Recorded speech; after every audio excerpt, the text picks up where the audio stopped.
narito na ang mga nagbabagang balita sa oras na ito. Tuloy ang impeachment proceedings ng House Committee on Justice sa Martes, April 14, matapos hindi maglabas ng temporary restraining order ang Korte Suprema.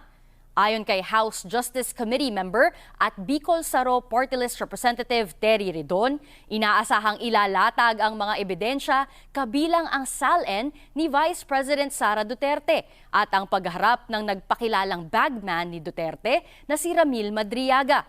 Bukod kay Madriaga, inaasahang sasalang din ang kinatawan ng Commission on Audit na bumuo ng report tungkol sa umano'y maling paggamit ni Duterte at ng kanyang opisina sa confidential funds.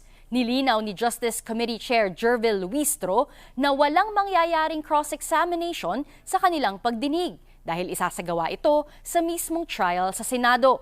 Una nang sinabi ng defense team ni Duterte na ang muli nilang pagdulog sa Korte Suprema ay hindi naman umano nangangahulugan na gusto nilang iwasan ang impeachment process. Gusto lang nilang matiyak na sumusunod ang proseso sa saligang batas.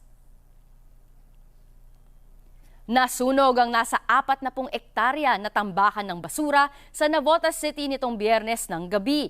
Pahirapan ang pagresponde ng mga bumbero dahil nasa isla ang nasusunog na saradong landfill.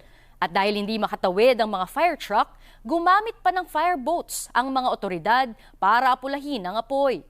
Ayon sa Bureau of Fire Protection, posibleng may kinalaman ng spontaneous combustion o kusang pagliyab sa pagsiklab ng apoy.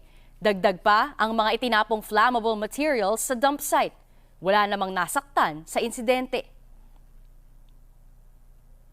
At yan ang mga nagbabagang balita sa oras na ito. Ako po si Andrea Taguines. At narito na ang mga balitang dapat abangan mamaya sa TV Patrol Weekend. Exclusive! Nagpanggap na pulis para makapang-scam ng mga negosyante. Arestado sa Pasay City. 2 pulis sugatan matapos magtangkang tumakas ng sospek. Sunog, sumiklab sa nakasarang Navotas landfill. Nagcha-charge na minifan, nagliyab naman sa Caloocan. At Nations Girl Group Bini, gumawa ng kasaysayan sa Coachella. Ibinandera ang talentong Pinoy sa global stage. Ang detalye, mamaya sa TV Patrol Weekend.